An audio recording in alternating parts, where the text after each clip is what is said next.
आप विद्वान लोगों के चरणों में मेरा नमन। मैं आपका दोस्त तरुण शर्मा। चलते हैं आज फिर विचारों के एक लंबे सफ़र पर। ऐसी विचार जो शायद हमारे जीवन में कुछ परिवर्तित कर दें और हमें अपनी विद्वता को कुछ और नया आयाम देने की कोशिश में आइए चलें इस नए सफ़र पर। और आज हम बात करेंगे मैं कौन हूँ। बचपन से मैं ये सुनता आया हूँ, ये शब्द मेरे कानों में आज भी गूंजते हैं, अहम ब्रह्मास्मि, कि मैं ही ब्रह्म हूँ। अब ब्रह्म की डेफिनेशन तो ये है कि ये नष्ट होने वाला नहीं है। ये एक ऐसा ताकत है, एक ऐसी एनर्जी है जो कुल कायनात में व्याप्त है। पर मैं तो ऐसा नहीं हूँ, तो फिर मैं कौन हूँ? मुझे अपने आप को एनालाइज करना पड़ेगा, विश्लेषण करना पड़ेगा कि मैं कौन हूँ।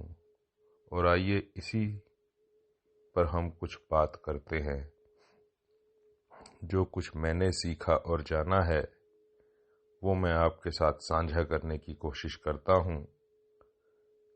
ऐसा बचपन से मैंने सुना है और मेरा ये मानना है कि मानव शरीर 5 तत्व से बना है। अब इन 5 तत्वों में धरती, आग, पानी, हवा और आकाश ये जुड़े हुए हैं। इनका सम्मिश्रण, जैसे हम एक मकान बनाते हैं तो मकान में हमें ईंटें भी चाहिए, हमें सीमेंट भी चाहिए, हमें बजरी भी चाहिए, लोहा भी चाहिए। तो इन सबको जोड़कर मकान बनता है, पर दिखता कुछ नहीं। हमें देखने में ऐसा नहीं पता लगता कि इसमें क्या क्या चीज़ें लगी हुई हैं, क्योंकि जब वो तैयार हो गया तो वो चीज़ों का सामने आना मुश्किल है, वो पीछे झुकी हुई होती हैं। इसी तरह से ये प्रकृति ने 5 चीज़ों का सम्मिश्रण किया और ये मानव शरीर निर्मित कर दिया। अब हम सोचें कि ये जो 5 तत्व हैं, धरती का एक बहुत बड़ा गुण है टॉलरेंस, और देने की इसमें ताकत है, इसीलिए हम इसे माता कहते हैं। फिर दूसरा इसमें लगा पानी, जो फ्लेक्सिबल है। और पानी की एक क्वालिटी है कि हमेशा वो नीचे की तरफ जाता है। पानी को अगर हमें ऊपर चढ़ाना हो तो मोटर का उपयोग करना पड़ता है और तरह के साधन लगाने पड़ते हैं, पर नीचे ये स्वयमेव चला जाता है और फ्लेक्सिबल है। जिस चीज़ में डाल दें उसकी शेप अख्तियार कर लेता है। अब इसमें आग लगी है, इसमें आग को भी यूज़ किया गया, अग्नि का इसमें समावेश है। तो अग्नि का एक बहुत बड़ा गुण है सफाई। जहां भी लग जाती है उसमें हम जो भी डाल दें वो स्वाहा हो जाता है, खत्म हो जाता है। इसी तरह से इसमें हवा है जो चलायमान है, जो चलती रहती है, जो हर तरफ, जिसकी वजह से इसमें वेग है। और इसी तरह से इसमें आकाश का भी गुण है, जिसमें सुनने की ताकत है, चलने की ताकत है। और ये चीजें हमें दिखती नहीं हैं। अब इनके गुण आपस में कहीं भी लड़ाई झगड़े के नहीं हैं, ये पवित्रता के साथ जुड़े हुए हैं। इसी तरह से मेरे अंदर भी टॉलरेंस है, क्योंकि एक धरती तत्व लगा है। मेरे अंदर भी नीवापन है, मेरे अंदर भी झुकने की फ्लेक्सिबिलिटी शरीर में हमें नजर आती है। इसी तरह से इसके अंदर भी जो तापमान है वो नजर आता है, जो शरीर के अंदर आपके सारे प्रावधान को संभालता है। खाना आप खाते हैं, जो एनर्जी है उसको हजम करने के लिए ये अग्नि काम करती है। इसी तरह से इसके अंदर वायु तत्व भी है, जो आपके इस शरीर में जो मूवमेंट है, जो खून चलता है, वो वायु वेग से चलता है। और आकाश इसमें मौजूद है, जिसकी वजह से हम सुन और बोल पाते हैं।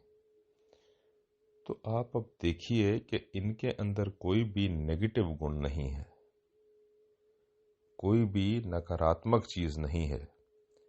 फिर इंसान में नकारात्मक बातें कहां से आईं? ये तो मैं नहीं। अब जैसे एक गाड़ी है, अक्सर हम एक बात करते हैं, और मैंने सुना है, बहुत सुना है, जो लोग कहते हैं कि ये काम, क्रोध, लोभ, मोह, अहंकार, ये 5 इसमें जो हैं तत्व लगे हैं, दुश्मन हैं, ये नहीं होने चाहिए, ये अहंकार इंसान का नाश कर देता है।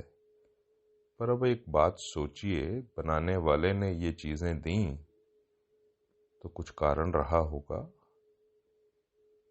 अब कोई कार निर्माता कार निर्माण करे तो उसके अंदर वो स्टीयरिंग भी होता है, गियर भी होता है, उसके अंदर ब्रेक पैडल भी होता है, एक्सीलेटर भी होता है, क्लच भी होता है, सारा कुछ लगा होता है।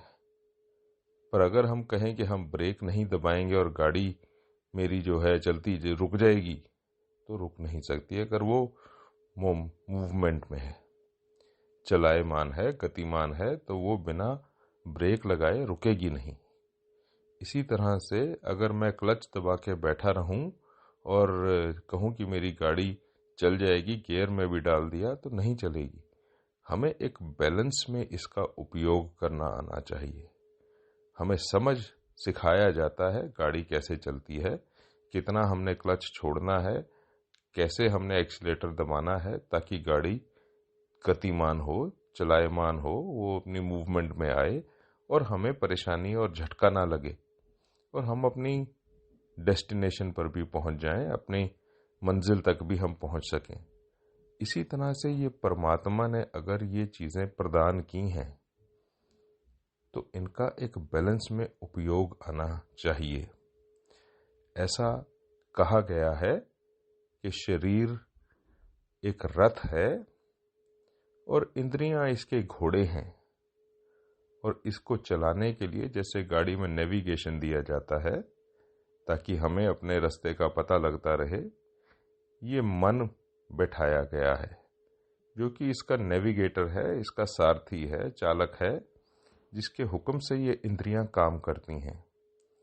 अब आंखों को हुक्म मिला, आपने देखना है, वो संकेत दिमाग को गया। इस दिमाग ने उस संकेत को एनालाइज करके आपको हुक्म दिया कि आपने यहाँ पर गड्ढा है, इसको कूद कर पार करना है। तो आप उस जंप को लेते हैं और उस गड्ढे को पार कर लेते हैं। इसी तरह से ये शरीर का सारा सिस्टम बना है, पर इसके अंदर ऐसा कहा गया, जो मैंने शुरू में बात कही कि अहम ब्रह्मास्मि, मैं ब्रह्म हूं। ये तो शरीर है। अब इंसान जब शरीर से जाता है तो शरीर तो होता है, ये अंग भी होते हैं, ये इंद्रियां भी होती हैं, दिमाग भी होता है, ये नेविगेशन करने वाला मन भी होता है, पर सब खत्म हो जाते हैं। वो व्यक्ति चला जाता है। हम कहते हैं ये गुजर गया, ये चला गया। क्यों कहते हैं? क्योंकि मैं इसमें निवास कर रहा हूं, मैं इसमें रह रहा हूं, पर मैं ये हूं नहीं। जैसे इंसान मकान में निवास करता है, पर वो मकान नहीं होता। अब क्योंकि ऐसा भी कहा सुना है मैंने, और हमारे बड़े बड़े ग्रंथों में ऐसी बात लिखी है कि 84 लाख जन्म इस शरीर में ये आत्मा लेती है। अलग अलग शरीरों में ये जन्म लेती है, अलग अलग तरह के इसकी प्रकृति बनी होती है। अब आज के कॉन्टेक्स्ट में ऐसे अगर हम देखें, तो जैसे हम सबके पास मोबाइल फोन्स होते हैं, और मोबाइल के अंदर ये पॉसिबिलिटी होती है कि हम अपना डेटा ट्रांसफर कर लेते हैं। अब मुझे कोई एप्लीकेशन, उसमें कुछ तो फिक्स्ड एप्लीकेशंस मिलती हैं और कुछ मैं डाउनलोड करता हूँ। अब जैसे कोई स्कैन करने की एप्लीकेशन मेरे पास है मोबाइल के अंदर, और मुझे वो एप्लीकेशन दूसरे, मैं मोबाइल चेंज करता हूँ तो उसमें भी चाहिए, तो मैं क्या करता हूँ, वो एप्लीकेशन को डाउनलोड कर लेता हूँ, उसको अगले दूसरे टेलीफोन में भी, अपने मोबाइल में भी कैरी कर लेता हूँ। इसी तरह से सोचिए, अगर ये 84 लाख जन्म हैं, तो कोई एक ऐसी एप्लीकेशन अगर आपको उस जन्म में समझ आई, तो क्या वो ट्रांसफर नहीं हो सकती? हो सकती है, क्योंकि ये तो चालक को पता है ना, जिसने यात्रा करनी है उसको पता है कि मुझे अपनी सुविधा के लिए क्या चीज चाहिए। अब मैं टूर पर निकलता हूं तो मुझे पता है मुझे कौन से कपड़े पसंद हैं। मेरे इस यात्रा में मेरे को शेविंग किट भी चाहिए, मुझे अपना सामान चाहिए, तो मैं वो लेकर चलता हूं, और अगर मेरे को कुछ सामान बदलने की ज़रूरत होती है तो मैं बदलता हूं। इसी तरह से जो चालक है, जो यात्रा करने वाला है, उसका सामान, उसकी फैसिलिटीज़ को ध्यान में रखकर चीज़ें प्रोवाइड भी की जाती हैं। अब मैं प्लेन में चलता हूं तो प्लेन के अंदर मैं अपनी फैसिलिटीज़ के लिए रिक्वेस्ट कर सकता हूं कि मुझे ये चीज़ें प्रदान की जाएं। मेरे को चलने में तकलीफ है, मुझे आइल सीट दी जाए, तो मुझे वो प्रदान की जाती है। इसी तरह से ये कुदरत में जब मैंने टूर पे जाना है तो मैंने अपनी फैसिलिटीज़ की रिक्वेस्ट की और मुझे दे दी गई। पर फिर सवाल वही, क्या मैं शरीर हूं या मैं कुछ और हूं? और इसे जानने के लिए, जैसे कहा, मैंने पढ़ा कि मन तू ज्योत स्वरूप है, अपना मूल पहचान, मन हरजी तेरे नाल है, गुरमति रंगमान। कि मुझे बनाने वाले की से ये जानकारी लेनी पड़ेगी। जब मैं गाड़ी खरीदता हूं तो मुझे ये जानकारी लेनी पड़ती है कि भाई इसके अंदर क्या क्या सिस्टम्स लगे हैं, ताकि मैं उसका सदुपयोग कर सकूं, अपने लिए आरामदायक बना सकूं।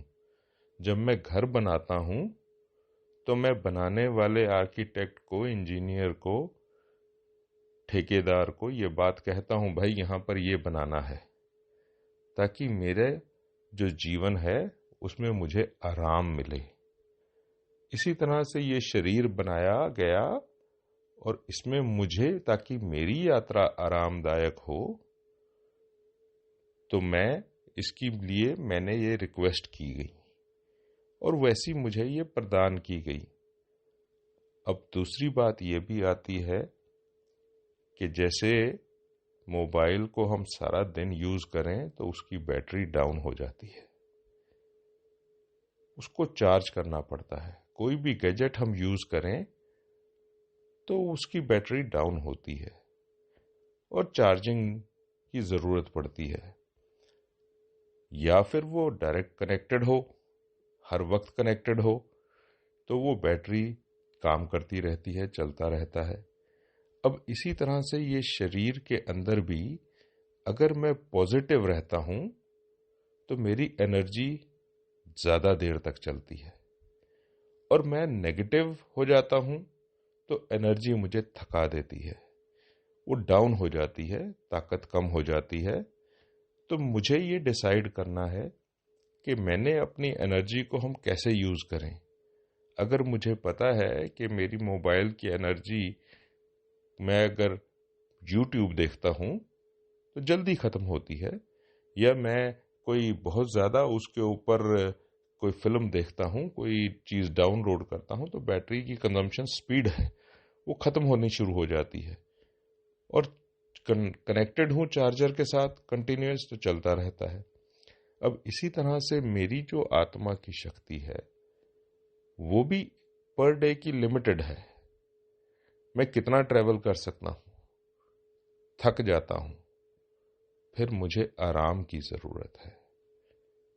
फिर उस इंजन को रेस्ट देना पड़ता है और फिर उसके बाद उसके अंदर पेट्रोल भी डालना पड़ता है। इसी तरह से ये शरीर के अंदर एनर्जी का एक लिमिटेड फ्लो है और उस एनर्जी को हम आत्मा कहते हैं। अब ये एनर्जी अगर स्ट्रेट सुप्रीम एनर्जी से जुड़ जाए तो इसकी ताकत बनी रहती है। मैंने संतों को देखा है, महात्मा लोगों को देखा है, उस शरीर से ऊपर जीते हैं। वो कह सकते हैं कि मैं ब्रह्म हूं, क्योंकि वो इस शरीर के असर में नहीं होते। उनका शरीर उनके हिसाब से काम करता है और इसीलिए कहा कि भाई आप हर वक्त श्वास श्वास सिमरो गोविंद। जब आप हर वक्त सिमरन में रहते हैं तो आपकी एक अवस्था बदल जाती है और इस बदली हुई अवस्था को हम एनर्जी से कनेक्ट कर सकते हैं। फिर आपकी कंजम्पशन कम हो जाती है, आपकी एनर्जी जो है वो पूरा आपको यूटिलाइजेशन में मदद करती है। तो इसी चीज को हम आगे करते हुए कि अब मैं ब्रह्म हूं तो मुझे ब्रह्म तत्व की जानकारी चाहिए और शरीर में रहकर क्योंकि मैं इतने समय से चल रहा हूं तो मैं अपने आप को शरीर मान बैठता हूं। मैं ये मान लेता हूं कि मैं ये शरीर ही हूं। इसीलिए मुझे हर तकलीफ का, हर खुशी का अनुभव होता है। मैं कोई अच्छा काम हो जाए तो खुश हो जाता हूं, कोई खराब काम हो जाए तो परेशान हो जाता हूं। तो इन चीजों का मेरे ऊपर असर होता है। पर जब मैं अगर यात्री हूं, मैं कार के अंदर बैठा हुआ पैसेंजर हूं, तो फिर मुझे कार खराब होने से कोई फर्क नहीं पड़ता। मैं उतर सकता हूं, मैं बाहर निकल सकता हूं। तो इसी तरह से जब मैं इस चीज को, कॉन्सेप्ट को समझ जाता हूं कि मैं शरीर नहीं हूं, शरीर के साथ हर चीज का असर है। ये जवान भी होता है और ये बुजुर्ग भी होता है, ये खत्म भी होता है, पर मैं खत्म नहीं होता। मैं पैसेंजर हूं, गाड़ी नहीं हूं। मकान में रहने वाला हूं, मकान नहीं हूं। जब ये बात मुझे समझ में आ जाती है तो मेरी खोज पूर्ण हो जाती है, क्योंकि जब मैं फिर इस तत्व को जान लेता हूं कि मैं क्या हूं, ब्रह्म हूं, तो ये आत्मा कैसे जानी जाती है, इस बात को हम अगली अपनी विचार विमर्श के अंदर कंटिन्यू करेंगे और इस बात को हम आगे जानेंगे। तो चलें, इस सफर में आज इतना ही। मैं आपसे इजाजत लेता हूं। आपका दोस्त तरुण शर्मा फिर हाजिर होऊंगा एक नई विचार यात्रा के साथ। नमस्कार। और आपके चरणों में कुछ ऐसी अगर बात निकली हो जो आपको सही ना लगे तो मुझे क्षमा कीजिएगा। जय हिंद, नमस्कार।